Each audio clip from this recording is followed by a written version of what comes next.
I've worn the Garmin Venu 2 for 1 year now. I've used this watch for indoor running, track running, outdoor running, weight training, yoga, and just normal cardio workouts. So I've used it for a lot of different things throughout the year. I also tend to use it for sleep tracking, and I look at my notifications for text messages, and it's stress tracking. I used to have an Apple Watch, but I got tired of charging every day and realized I didn't use half the features that are on there. As cool as they sound, I just never used them. Sound familiar? So let's jump into the basics. The price has not really changed in 1 year. It's $399. Though sometimes Amazon has it for $319. There's a link in the description if it's still that price, but it hasn't really changed since launch. So you've probably seen 1,000 reviews where that price is there. Let's get on to the big improvements, which is the strength training and muscle map. I'm not doing their training sets. On the watch, they have some default trainings, some workouts, some different things you can select. I don't do that. I tend to do my own workouts, but I turn it on to see how it tracks the muscle groups, the reps, and heart rate. It does an okay job of mapping. As you can see right here, I did curls and I did bench presses. Both of them are off. Each set was 25 reps. It got it right for the first curl. After that, it didn't get any of them correct at all. But it does offer an easy way to adjust the reps whenever you finish the set and to set the weights. I will say it's very convenient to add that in there. I usually don't. I track it offline, but it is very convenient if you do want to track it in there, and it's very easy to use during your rest between reps. It is very amazing though that it figures out the muscle groups that you're working.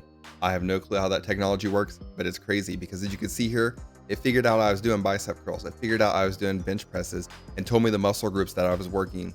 That is amazing because I didn't tell it any of that. It just figured it out on its own after the first set. Now for strength training, I use a lot more for counting calories. It does a really good job of tracking how many calories you're burning through that workout. Its algorithm seems to be fairly accurate on how many calories it counted when I compare it to online. The sleep tracking is by far an improvement for the Garmin's. I've had previous Garmin's and the sleep tracking was pure junk.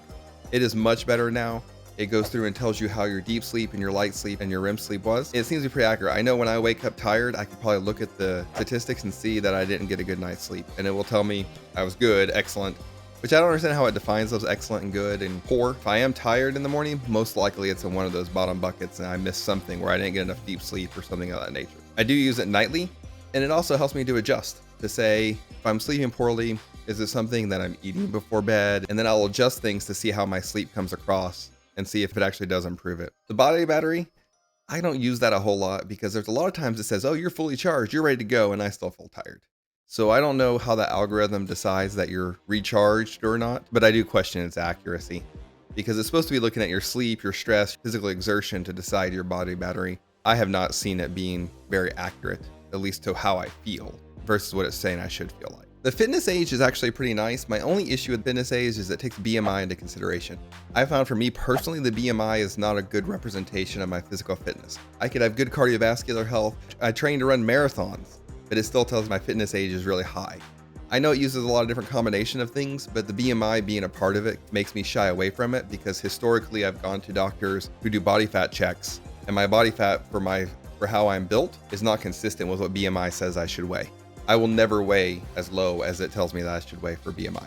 So my fitness age will never get that low as long as that's part of the formula for the fitness age. So I kind of shy away from the fitness age, though I do watch it just as a baseline to see how I'm improving, which is the goal. The widget glance, I love this feature. There are many, many times that I'll just swipe up on the watch to look at like my stress levels or to look at my heart rate or any of the different quick things I can look at with a quick glance. I tend to put the things I care about the most on the actual watch face, but I do go look at the widgets because it allows me to easily drill down into things to where maybe I want to see my historic stress or my historic heart rate in a couple clicks. It actually is really handy. I use it far more than I thought I ever would, but it is a huge improvement from having to swipe through screens how Garmin used to be. The heart rate sensor, to me, this is where it really shines. I've struggled throughout the years to find a heart rate sensor that will work for running, work for weight training, work for track, any of those types of things. This one does. Every now and then for weight training, it kind of gets messed up. And considering I use free weight, that tends to always be a struggle with wrist-based heart rate monitors because either it's too tight or it moves around too much. And the new heart rate monitor is a huge improvement over the previous models. I will say I'm a very salty sweater. I do have to clean it about once every week or so, just with some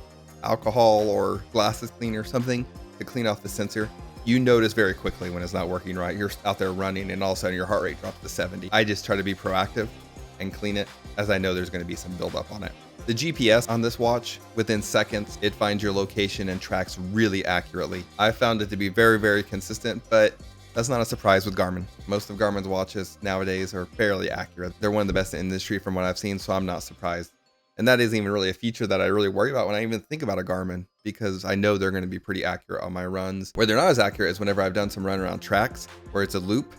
For whatever reason, every now and then it gets off. I usually modify that after the fact, where if I'm running on something that doesn't have a GPS signal, but I'm running on a track, I've run on cruise ships before, and it just doesn't track 100% the actual distance, and I have to adjust it. It does a pretty decent job. It's usually not off by more than a quarter mile when you're running 4 miles or more. The response rate of the screen is amazing. I can click through and it just goes from screen to screen really fast. There's really no delay in it whatsoever. I sweat very heavily. So when I get really sweaty, it sometimes gets very hard to use the touchscreen, and that is always a problem, where if I want to switch between my data screens, because you can only have so many things up at one time, when I'm a few miles in, it gets really hard. I sometimes have to swipe it 4 or 5 times just because my hands are so sweaty, or the watch is sweaty, and my clothes are soaked, so then I can't really dry it off on anything. I've had the same problem with the Apple Watch and other Garmin's before. It is one reason though that I don't use my watch for music and other types of things, because I don't want to be trying to skip a song and it not work. It also has caused me some problems in the past where I went to press pause, I accidentally hit something on the screen, and it deleted my run. The rapid charging and the battery life though is why I switched back to Garmin more than anything. I got very tired of having to recharge my Apple Watch every night because I wanted it for sleep tracking.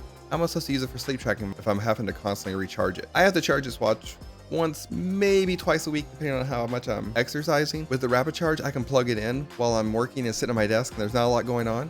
That way I don't miss any kind of physical activity or any of the fitness things I'm trying to track. And usually I have my phone right beside me, so I don't really miss anything while it's sitting there. It does not take that long to charge at all. I've never really tracked how long it takes to charge, but I just plug it in for a little bit and all of a sudden it's at 100%, and then I move on and put it back on and continue my day. And the battery saver mode is amazing. Let's say you forget to charge it and put it on power save. I've never had it die. I've had it down to 3% and it would last hours until I got back home. If you found this review useful, make sure and give it a thumbs up. If you want to see how my 48-mile training is going, click this video right here. Bye.